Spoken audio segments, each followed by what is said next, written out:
problem kita kekinian itu setiap masyarakat punya iskal atau punya grundel itu ditanyakan kiai. Padahal seharusnya tidak sesuatu yang harus apa ditanyakan. Misalnya kayak gawane di bojo akeh ya mesti sumpek ngurmat wong wedok sitok sumpek kemudian telu. Terus gawane wong duwe utang akeh ya sumpek. Hal-hal seperti itu kan lazim.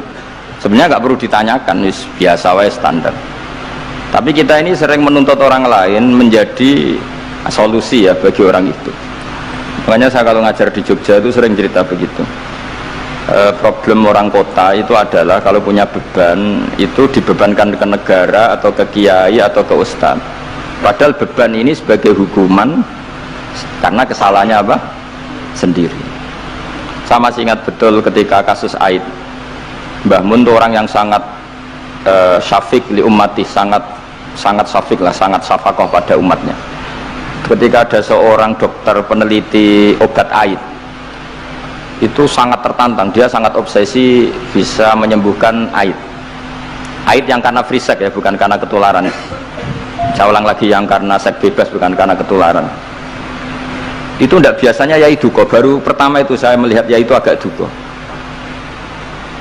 Terus beliau tidak jawab, tapi setelah dokter itu pulang ngendikan begini, pangeran itu kadang ngersano kabeh itu ono sanksine, cara bahasa modern ono sanksine.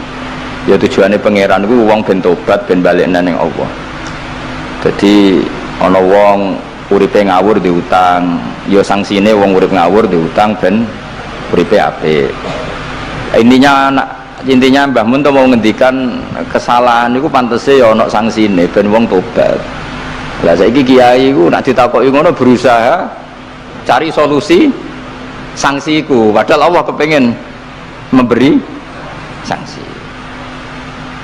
Mbak sampean misalnya zaman mondok ra sregep terus bareng saiki dadi kiai bingung terus kula kan dadi solusi Gus kayak donga laduni. Wong pangeran ngekeki sanksi kuwe zaman mondok ra sregep. Ben ora rasane isin maca kliru di depan umum. Malah yo ijazah napa? Laduni. Jadi itu pelajaran bagi saya menurut saya. Jadi kata Mbah Mun la'allahum yarji'un itu la'allahum yantahun yang di Quran itu satu kesalahan itu pasti Allah itu menghendaki ada apa? Sanksi. Tentu maksudnya Allah baik supaya tobat. Tapi sekarang sanksi itu mau dihilangkan. Kadang konsultannya itu kayak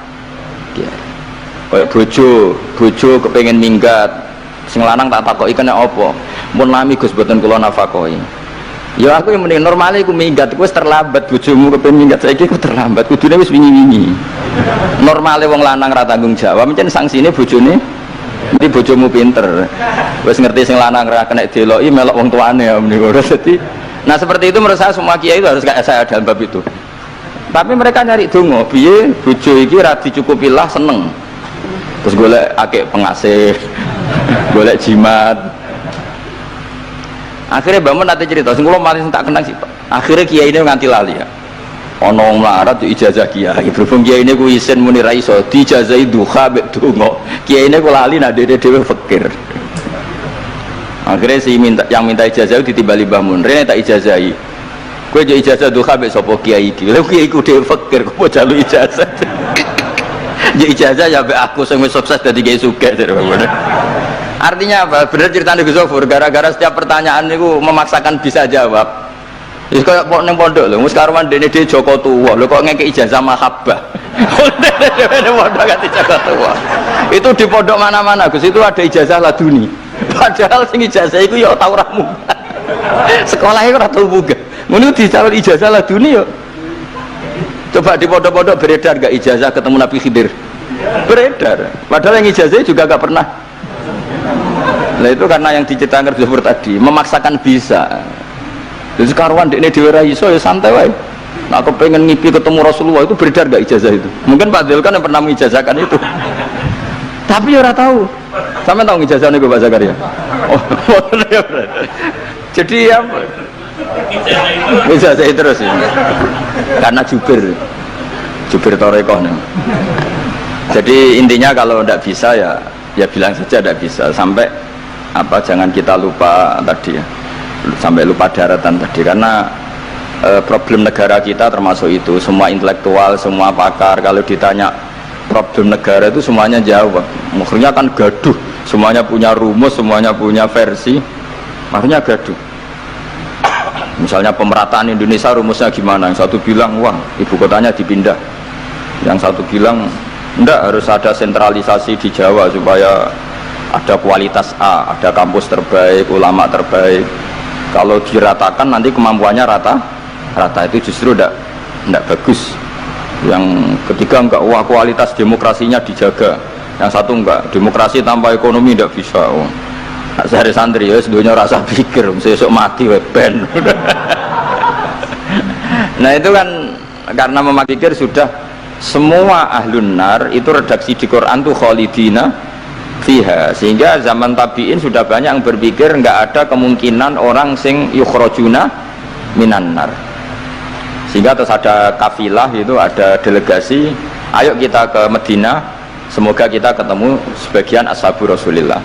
Sehingga cerita akhirnya ketemu beberapa sahabat. Di situ diceritakan ada Jabir, ada beberapa lah yang sahabat sepuh bahkan. Nah terus si Jabir ini, sahabat Jabir ini cerita kalau itu memang ada bisa syafaati Rasulullah Shallallahu Alaihi Wasallam. Tapi satu kontingen ini yang tetap berpikiran tidak ada syafaat itu banyak. Alasannya semua cerita tentang ahlun nar adalah khalidina fiha. Ketika Jabir masih hidup itu ya sempat terjadi debat. Loh itu yang khalidina fiha itu amma, sehingga ini menjadi khas. Meskipun khas ini iskal, kita akan iskal karena itu di Quran tidak ada maksudnya nggak ada secara sorry yang menerangkan ada kaumin sing yukhrajuna minan nar. Makanya saya Al-Ajuri ngendikan ciri khas ahli sunnah adalah mengimani adanya kaum sing yukhrajuna minan nar, karena itu nar alladzina hum ahluha. Memang dia spesifik ahli neraka, memang dia berpenduduk neraka. Alamatnya neraka, KTP-nya neraka, kakane neraka. Kalau kita ini ndak, KTP kita surga, mbah-mbah kita ahli surga, karena alamat kita sebenarnya kan surga. Nabi Adam itu kan surga alamat. Makanya saya ngaji di mana-mana itu betapa baiknya agama ini, karena kunci surga kita sudah dikasih tahu miftahul jannah, sementara kita tidak tahu kuncinya neraka. Jadi kena mlebu neraka itu kebangetan gitu. Wong ora roh kuncine kok mlebu. Tapi jare kancaku, wah gak ono pintune Gus, dadi langsung blus. Ini problemnya itu. Tapi nek sampean mlebu neraka itu kebangetan. Karena yang kita punya kuncinya itu surga, kita tidak punya kunci neraka. Ono sing dikunci neraka mboten to? Nah, harusnya kita nggak bisa masuk neraka karena nggak punya kuncinya. Jadi kalau nak maca hadis miftahul jannah la ilaha illallah itu syukur kalau cek apike Kanjeng Nabi, wong kunci kok ditudono. Itu kan luar biasa. Jadi orang memahami hadis itu. Saya ini tahadus bi nikmah, ini mumpung ada Gus Zofur, ini saya tasihkan. Wal asri demi masa, demi waktu. Saya ketika baca ayat yuridu wa bikumul yusra wala yuridu bikumul usra, dengan ayat wal asri demi waktu, itu memang luar biasa Islam itu. Coba ya, kita baca kalimat tauhid itu kan hanya butuh waktu setengah menit, mungkin tidak ada la ilaha illallah Muhammadur Rasulullah. Waktu yang sesikat itu bisa menghapus kekafiran di masa lalu. Jadi misalnya orang kafir 70 tahun itu terhapus kekafirannya hanya dengan singkat melafadzkan la ilaha illallah Muhammadur Rasulullah. Dan waktu pas dia melafadzkan syahadat ini momen paling dikenang ketika nanti di akhirat. Wal asr demi waktu. Jadi artinya apa? Momen terbaik kita adalah ketika melafadzkan itu. Dan kalimat itu mudah dan sah asal belum yughorghir, belum kelerek-kelerek, sah. Dan tanpa syarat. Misalnya sholat tidak butuh suci, butuh nutupi aurat, butuh melakukan rukun dan syarat. Syahadat enggak. Lau talaffadhu kafirun bihadhi syahadah, mesti apa sohat hadhi syahadah. Padahal kafir orang adus ijek cerita ya betapa agama ini mudah. Ya kan, kalimat yang bisa menghilangkan kekafiran kemudian tidak banyak syarat. Coba kalau kamu mau sholat, syaratnya kan macam-macam. Mau zakat, syaratnya macam-macam. Tapi kalau mau yang masyhur itu khawarid lah. Khawarid itu kelompok yang sangat soleh secara zahir. Yes, ibadahnya kata Rasulullah siamu laisa siamukum kasiyamihim wa qiyamukum kami qiyamihim. Jadi puasa kamu sahabat nggak sehebat puasanya orang apa? Khawarij, ibadah kamu tidak sebanding ibadahnya Khawarij, tapi mereka sangat biadab. Ya murukuna minaddin murukosahmi minar ramiyah yaqra'unal Qur'an la yujawizu hana jiro.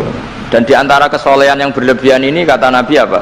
Yuqatiluna ahlal Islam wala yuqatiluna ahlal ausan. Kalau dijak musuhi sesama Islam semangat, tapi dijak musuhi yang jelas salah tidak semangat. Ini kelompok sing hadarona humun nabiyu, kelompok yang kita diperingatkan Nabi untuk sangat apa menghindari. Karena logikanya jelas ya, orang yang kafir saja inginnya Nabi menjadi muslim dengan diajarkan syahadat, tapi ini orang yang sudah muslim seleranya Khawarij dikeluarkan dari Islam, tahlilan kafir, unung kuburan kafir, nyekelake kafir, apa saja menjadi kafir. Dan pertanyaannya kan, inginnya seorang Nabi itu kan tentu dari kafir menjadi muslim. Ini yang sudah Islam menjadi kafir.